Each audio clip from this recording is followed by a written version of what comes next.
All right, Nico, can you say, welcome to another episode of Healthy Births, Happy Babies? It's a happy episode. Happy babies.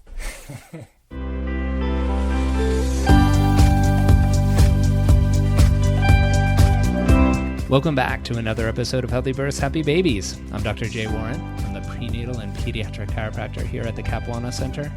And this podcast is all about helping you have a proactively healthy pregnancy so you can have a safe, gentle, natural birth. And that's going to allow you to bring your baby into the world that much more gently and healthily so you can start off your family experience more powerfully than if it's full of stress and trauma and other health concerns. So if you are a fan of this show and you haven't yet subscribed, please do so. Wherever you listen to your podcast, go ahead and subscribe so you don't miss an upcoming episode. And also, if you haven't rated or reviewed the podcast and you've enjoyed it and gotten value of it, that will really help me out because that'll allow this podcast to reach more and more parents like yourself that might be missing out on this type of information and helping them along their parenting journey. So thank you in advance for that. And thank you if you already have rated and reviewed. On today's episode, I'm going to have a conversation with Deb Flashenberg. She's the director and founder of the Prenatal Yoga Center in New York City. And as you're going to hear, it's not just a prenatal yoga studio that she has. She's offering tons and tons of classes and services to really support moms and moms-to-be in the New York City area. And you'll hear in her bio as well as in our conversation of all the different things that are there. But we're going to concentrate our conversation on prenatal yoga, on all the benefits that you can reap during the pregnancy, for the birth, and postpartum as well. And we're going to talk about some yoga don'ts, about what are the things that you need to modify in order to be safe during your pregnancy. But before we switch over to the conversation, let me take a quick message, and then I'll come right back to talk with Deb. Hi, it's Dr. J, and I am so excited to announce to you that my new online program is now available. It's called Connecting with Baby During Pregnancy, and what it's going to do is going to teach you methods proven by the latest research in pre- and perinatal psychology and epigenetics that are going to allow you to have not only a calmer and more relaxed pregnancy and to have a gentler, more natural birth, but on the other side of things, you're going to feel more confident as a mom, and you're going to be able to soothe your baby that much easier, because when you're able to bond with baby and connect right now during your pregnancy, it's only going to translate on the other side to just being that much more connected and be able to help them calm and soothe. It's a really important thing. So head on over to drj.warren.com/CWB, that's Connecting with Baby, and you can learn all about it.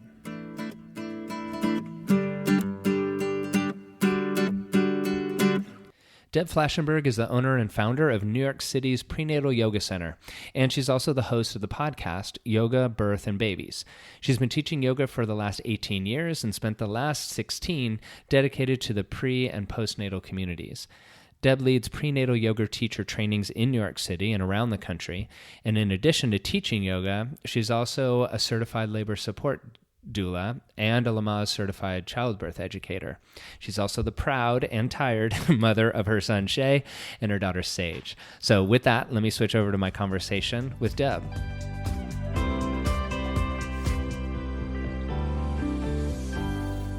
All right, Deb, welcome to the podcast.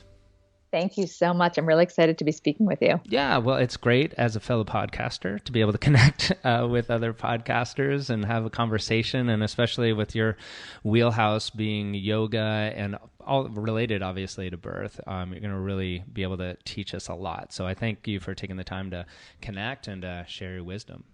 Absolutely. Thank you. Yeah. Well, so you're doing a lot of things in the birth world. You got a lot of different hats that you're wearing. I mean, we're connecting because you're the founder and director of the Prenatal Yoga Center, and it's solely focused on just moms prenatally and postpartum. Is that right? Absolutely. Yeah. It's something I had a real vision about, that when I opened the studio, I wanted to be more than just yoga. Mm-hmm. I wanted it to really have this embodying center where they can come take all sorts of classes and connect with one another. Community is a massive part of what we try to promote. Very nice. How long has it been around? Almost 16 years. Oh, wow.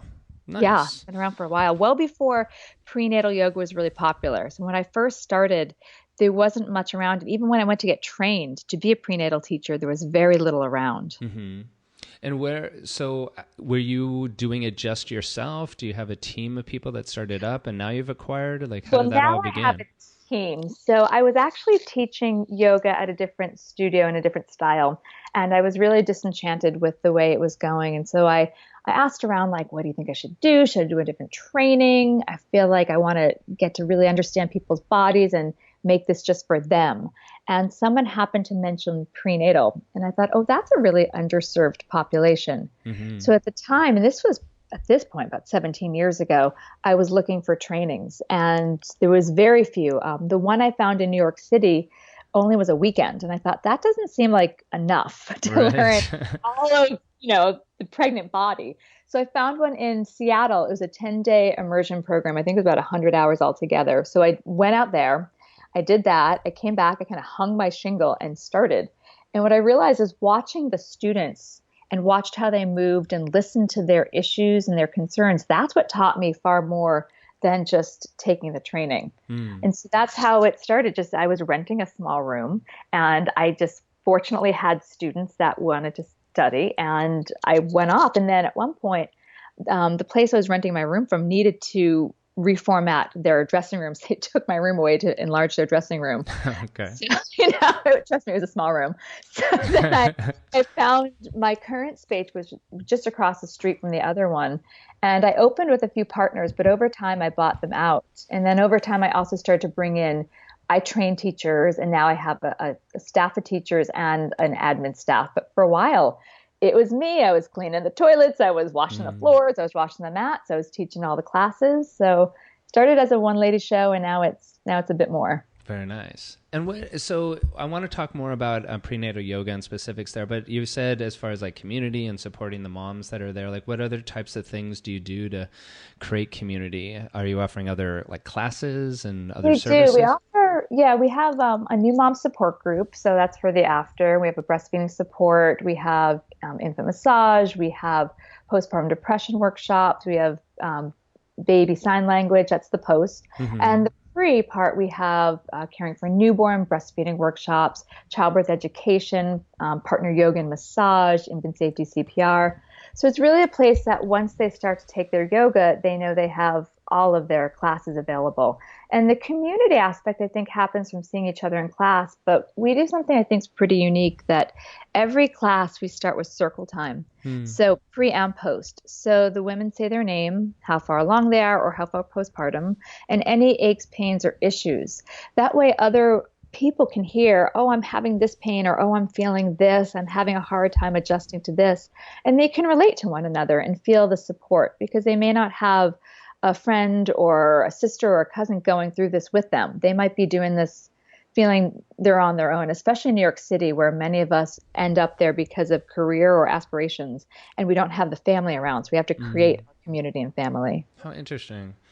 I think that's really important because in our wellness center here too, we have a very similar, like offering all the classes that you have as well. And the one that really ties it all together is our breastfeeding support group, which is postpartum.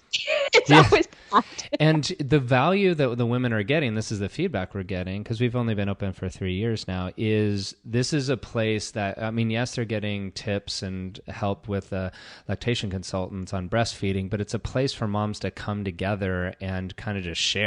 And to really, not in a, just dump, but to feel with other women like, all right, we're going through this together. I'm not so isolated, I'm not so alone. Okay, I'm not crazy. Okay, this is normal. Okay, it does change, thank goodness. And having that support. And we're really looking to start something else that is just a pure like transition to motherhood group, because women were finding, okay, well, I'm not breastfeeding anymore, or for whatever reason they stopped, they didn't feel comfortable going to the breastfeeding support group, but they still really needed that support. So it's really great to hear all the different things that you're offering there, so that, again, as you're saying, the community can support these families raising their kiddos. Yeah, and I find the new mom support groups helpful, as well as the baby, me, and postpartum class, the postnatal yoga. And that I actually have to tie them in more than anything, because at certain times they want to just talk and relate to one another. And I have to be like, okay, we actually have to do yoga. And right. afterwards, you guys can go out for coffee, which they do. Yeah. In fact, my closest friends that I still have now, my son was 10 weeks old when I first did a new mom support group. So, and I felt like we were just helping each other trudge through this unknown territory. And then most of us all had our second around the same time. So then we were tackling those with the support of each other. Right. That's so fun. There's a group in our center here too, the same kind of story. They're having their second kiddos, but one of the moms, their family decided not to have a second kid. They're just a one and doneer, and she's loving it because she gets to be the babysitter, and the other moms are loving it because they get a babysitter. So she gets her baby time, but they're not all immersed in second kids. Well, it's fantastic. I love to hear what you're doing there. Thanks. I'm really enjoying it. There's times that I'm like, what am I doing? And then other times when I hear the birth stories, when I get the emails back, or I see the mom that said, thank you for being here. This really helped me. Or I heard your voice during my labor. That is when I realized it's all for that. Right. Do you find, so going back to prenatal yoga, do you find most women are coming into you and into your center because of yoga, and then they incorporate themselves into the other offerings, or how does it usually work? I do. A lot of the moms come in not having done yoga before or have done limited yoga. Maybe they had a different type of workout routine that they now feel they're not capable of doing, or they had a yoga practice that they felt when they went to their regular practice, they couldn't do much, or the teacher didn't know how to attend to them. So a lot of them do come in the door for the yoga and then get immersed in all the other offerings. Because I know with a lot of women, either they've never done yoga before and they've gotten pregnant and they hear it's really good for them, but they don't necessarily why, right. And that's what I really want you to be able to share on. But then also what I really would love for you to share on too is how to modify if you are doing your practice, because there's some do's and don'ts and myths and truths that we want to make sure people are taken care of. So for those women that just in general, more than just the stretching aspect of yoga, what are the benefits that you're seeing these mamas get by being part of a prenatal yoga program? Sure. So for me, the asana, the actual pose, is kind of a vehicle for the mom to understand her body. And in so many levels, I really believe that prenatal yoga needs to be safe, but can be challenging, because birth is very physical. And I want the moms to understand that we can have a really strong sensation in the body without it being labeled bad, without being scared of it, but understand how to meet that strong sensation and actually learn to surrender to it.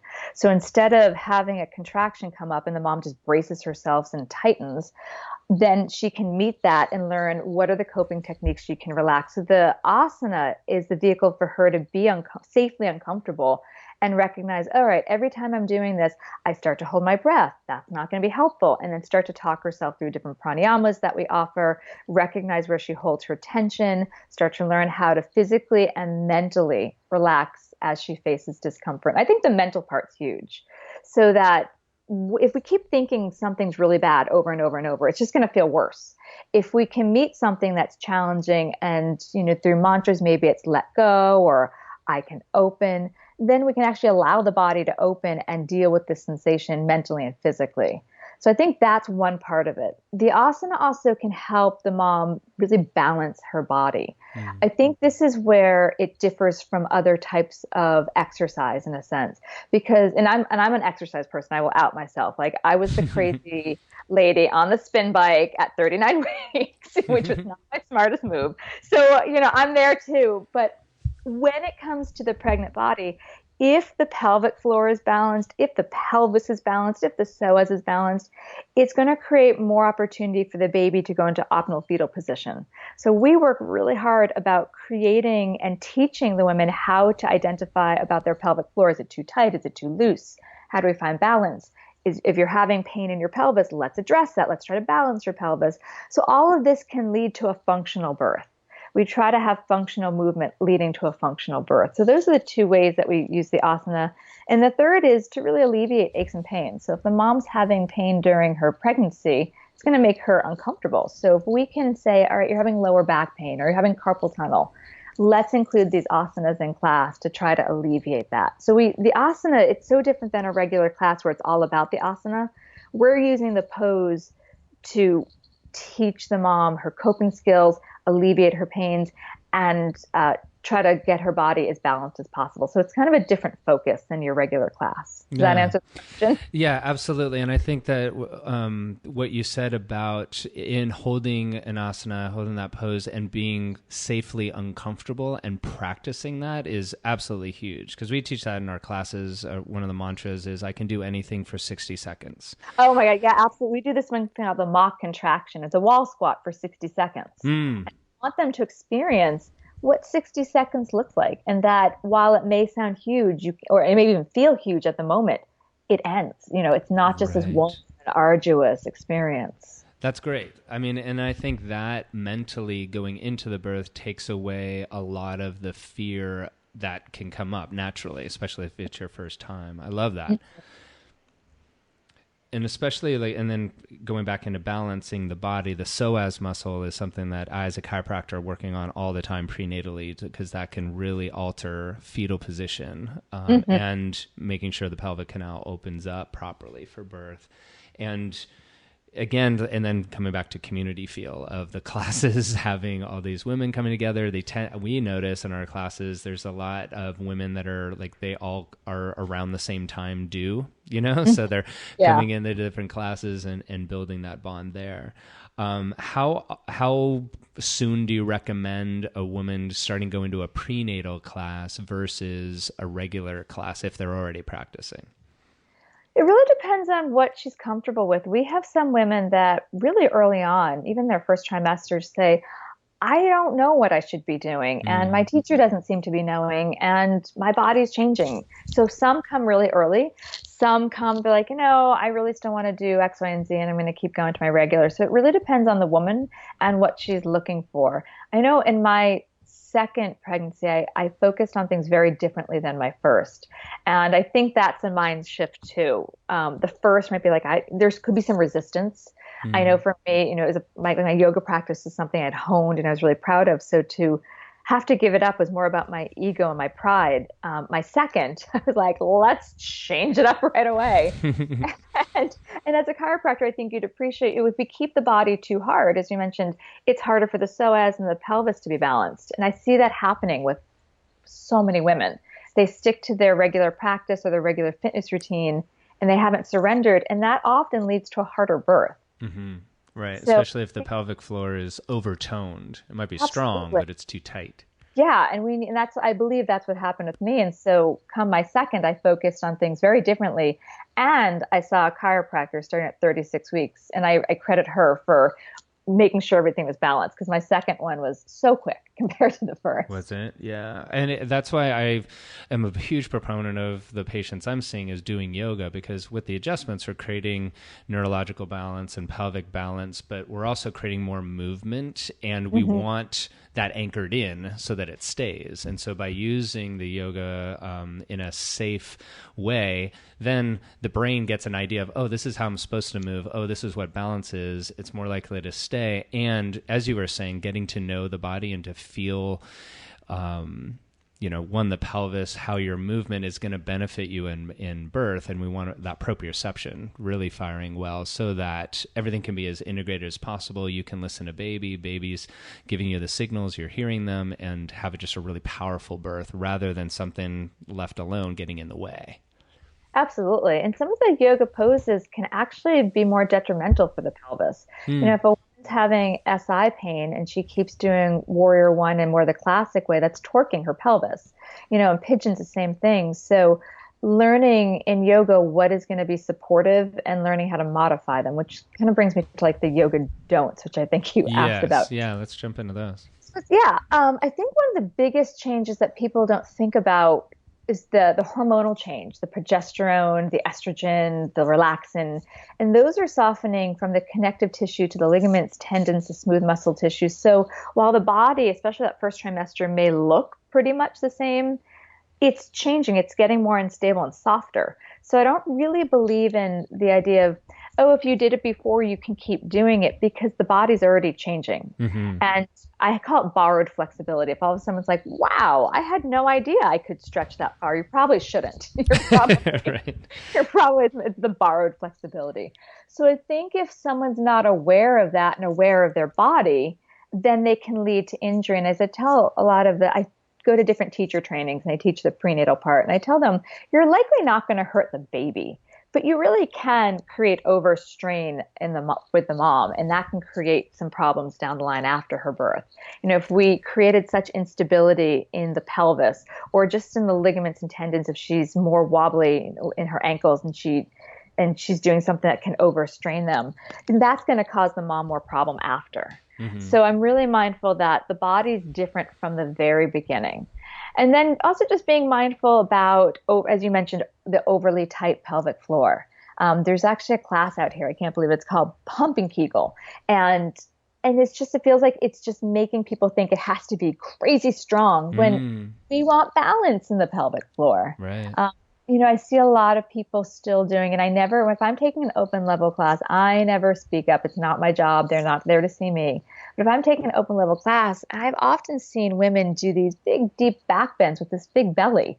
And I'm thinking, that's just making the possibility of diastasis that much worse. And if it keeps getting worse, after a while, the integrity of the linea alba is not really there to help draw the muscles back together. So I do think we need to acknowledge that the body is different.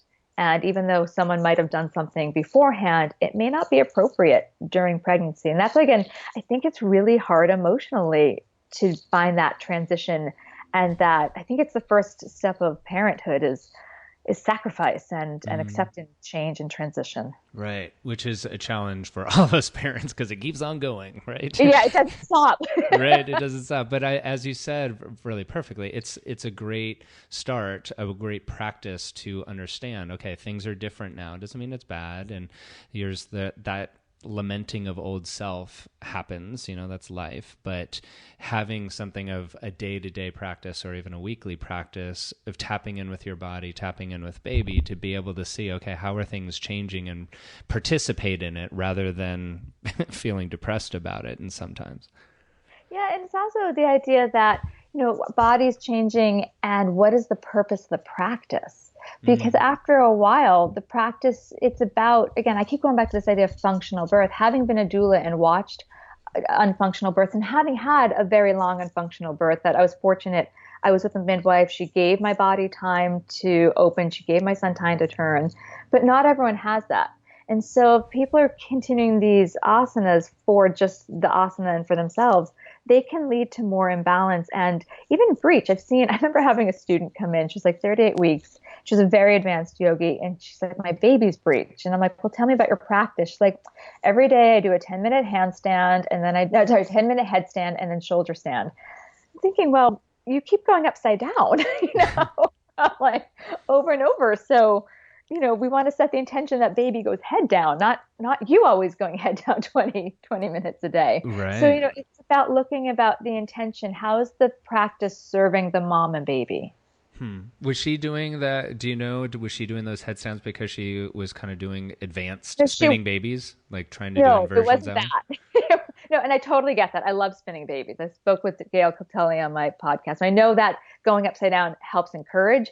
She was doing that from the beginning because it's part of her daily practice. Got it. So it wasn't about how do I turn a baby. It was like, this is my practice and this is my practice and I want to keep going. Right. So yeah, it was a different intention. Yeah. As the same can be with like an intense exercise program, right? Of, okay, yes, I'm pregnant, but I'm going to keep doing it because I need to be fit for pregnancy. And yes, we want you fit for pregnancy and for the birth because as you said, it's active and physical and athletic, but not overly tightened because of what you're doing, especially in the third try. That might be tightening the pelvic floor. And I totally get that because I was that person, which really changed how I approach my teaching now. Because I was that person, because I was literally in my spin clothes the day I went into labor.